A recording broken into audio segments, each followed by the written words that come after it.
Үзэгчдээ өрөөнд мэдээний зоч эхэлж байна. Өнөөдрийн мэдээний зочноор шүүхийн ерөнхий зөвлөлийн гишүүн Эрдэнэжилэн дарга оролцож байгаа сайн байна. Өрөө мэндэргээ. Сайн байна уу? Өрөө мэндэргээ. За тэгэхээр өнгөрсөн хугацаанд одоо шүүх байгууллага, шүүн таслах ажиллагаанд одоо шинжилгэлийн ажлыг нэлээдгүй хийлээ. Тэгэхээр ер нь бол одоо цаашид одоо шүүхийн байгууллагад ямар шинжилтүүдийг хийх гэж өнгөрсөн хугацаанд хийсэн шинжилгэлийн үр дүн одоо хэрхэн гарав? Тэгээ ер нь бол шүүх гэдэг байгууллага бол банк шинжлэгдэж байх ёстой. За энэ шинжилэл бол ерөнхийдөө хийгдэж байгаа гэж бид нар ойлгодог. 1926 оны 4 сарын 16-ны өдөр анх шүүх байгуулагдсан гэж үздэг. За үүнээс хойш хэд хэдэн үндсэн хуулиуд батлагдсан. За хамгийн сүүлд батлагдсан 92 оны үндсэн хуулиуд бол шүүх эрх мэдэл гэдэг чухам юу байх вэ гэдгийг тодорхойлж өгсөн. За анх 1993 онд шүүхийн тухай хууль батлагдсан. 2002 онд шүүхийн тухай хуулийн шинжилсэн найруулга батлагдсан. За энэ хугацаанд бол 20 жилийн хугацаанд бол шүүхийн шинжилгүүд бол зохион хэмжээнд хийгдэж явагдаж байсан.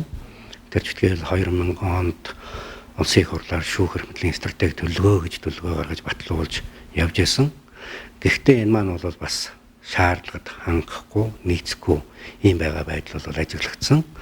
За энэ байдлыг ажиглаад Монгол Улсын ерөнхийлөгч бол 2012 онд улсын их хурлд шүүхийн багц хуулийг өргөмжлүүлсэн.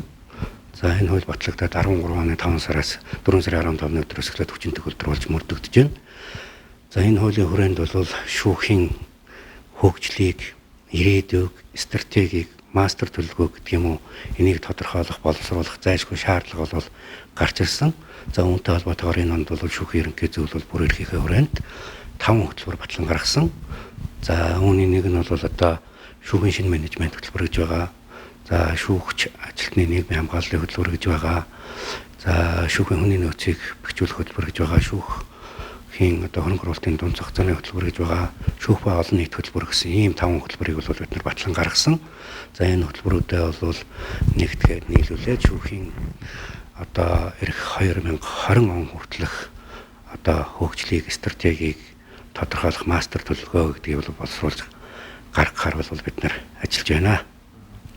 Тэгэхээр хоёлоо мэдээж тодруулга уулангаар орж байгаа юм чинь одоо зарим нэг иргэдийн маань эргэлзээд байдаг асуултад бас хариулт өгье гэж бодож байна л да тийм ээ. Тэгэхээр өнгөрсөн хугацаанд бол одоо тахрын алба гэдэг одоо шүүхийн шүүн таслах үйл ажиллагааны аюулгүй байдлыг хангах алба шинээр байгууллаа. Тэгэхээр энэ алба одоо зарим хүмүүс бол хэрэгтэй хэрэггүй гэх олон янзл ярьжлах шиг байна л да тийм ээ.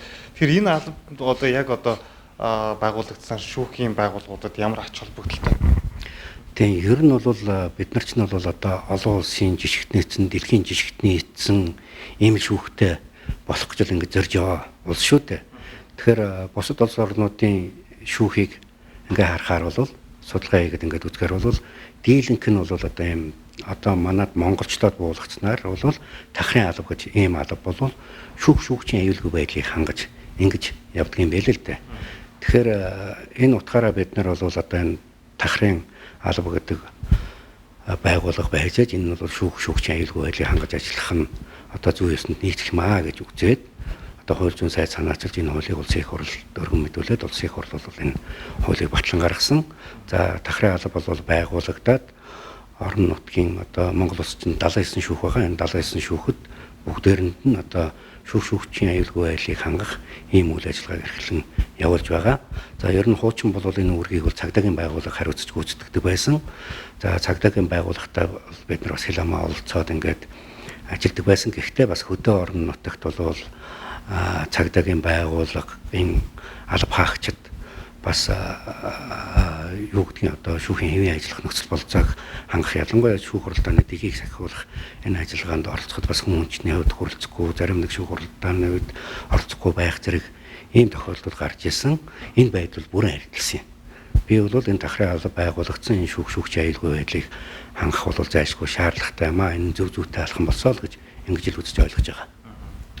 Тэгэхээр одоо шүүхийн байгууллага иргэдтэй яг хүч ажиллах тал дээр өнгөрсөн хугацаанд ямар арга хэмжээ авч ажиллав? Жишээлбэл одоо Улаанбаатар хот бол анхны шатны болон дав заалдах шат зам улсын дээд шүүхэн гэдэг бүгд нэг дор байж байгаа тийм ээ. Улаанбаатар хотод байж байгаа. Хөдөө орон нутагт бол анхны шатны шүүхэн сумдаа мөртлөө дав заалдах шатны шүүхэн сум дундын эсвэл өөр суманд очдог тийм ээ. Энэ одоо байдлаас шалтгаалаад бас дав заалдаж чадахгүй, эрхээ эдэлж чадахгүй байна гэдэг асуудал бас яригддаг л та. Тэгэхээр энэ асуудлыг одоо өнгөрсөн хугацаанд шийдвэрлэх тал дээр ямар арга хэмжээ авч ажилласан? Тэгэхээр ерөөсөө энэ хууль хэрэгжиж эхэлтэл бол аймаг болгон дээр л зав залтчдын шүүхүүд нь байсан л та. Энэ хууль хэрэгжиж эхэлснээс бол одоо зарим 2 аймгийн дунд, за зарим нь 3 аймгийн дунд гэх юм уу, тойргийн гэж нэрлэх юм уу, бүсийн гэж нэрлэх юм уу, ийм дав залтчдын шүүхүүдтэй болсон. За хуучин бол дав залтчдын шүүх нь бол эрүү иргэн гэж бол одоо төрөлцсөн тийм шүүх байгаагүй. За энэ шинэ багц хуулийн хүрээнд бол эрүүгээрээ мэрэгсэн, иргэнээрээ мэрэгдсэн ийм 10 тойргийн орон нутгийн одоо бүсчилсэн ийм шүүхүүдтэй болсон. Эрүүгийн 10, иргэний 10 гэдэг ингээ 20 дав заалтах шатны шүүхтэй. За Улаанбаатар хоттой бол нийслэлийн иргэний эргийн болон эрүүгийн эргийн 10 дугаар шүүх гэдэг ийм шүүхүүд байгаа. Эдгээр шүүхүүд бол шүүн таслах ажиллагаа бол хэвэн явуулж байгаа. За хөдөө орон нутагт бол анхан шатны шүүхүүд байгаа. Шүүн таслах ажиллагаа бол хэвэн явуулж байгаа. За зарим нэг иргэдийн хувьд бол ялангуяа хол хөдөө орон нутагт байдаг ялангуяа бүр аймгийн дөөсөө алслагдсан сумын иргэд дав заалтах шатны шүүхэд одоо эрхээ хамгаалуулахаар гомдол хүсэлтээ гаргаад бэлжлэн орох тохиолдолд бол бас хүндрэл бэрхшээл гарч байгаа ийм зүйлүүд байгаа гэвэл байгаа. Гэхдээ энийг бид нар аль болох арилгахын тулд одоо энэ бүх аймгийн бүх шатны шүүхүүдийн хооронд нь шилэн гавлаар холбогдсон. За одоо юу гэдгийг Баян Улгийн аймгийн нэг алслагдсан одоо Сагсаа сумын иргэн хүн Ховд аймагт байгаа дав заалтах шатны шүүхэд бичнэ очиж чадахгүй тохиолдолд аймгийнхаа төв дээр байгаа сум дундын гэдэг юм анхан шатны захиргааны шүүх дээр очиод тэр онлайн хэлбэрээр тэр шүүх хуралдаанд шууд оролцох юм боломж олцоог нь бид нар нэгэд өгсөн байгаа. Ийм учраас бол заавалчгүй тэр тойргийн бүсийн шүүх байгаа дав заалтах шатны шүүхэд бичлэн оролцохгүйгээр өөрийнхөө нутаг дэвсгэрт байгаа шүүхээс тэр шүүх хуралдаанд оролцох тэнд одоо хуралдаанд оролцож мэтгэлцэх ийм боломж олцоо нь бол нээлттэй байгаа. Ер нь нэг зүйлийг хэлэхэд бол захиргааны хэргийн шүүх гэдээ байгуулагдсан анхан шатны шүүхүүд нь бол бүх аймаг дээр байж байдаг. Дав залтах шатны шүүх нь бол Улаанбаатар хотод ганцхан шүүх байгаа. Энэ шүүхүүд бол иргэд одоо гомдол хүсэлтээ гаргаад хэрэг маргаанаа хянан шийдвэрлүүлээд ингэ явж болоод байгаа шүү дээ.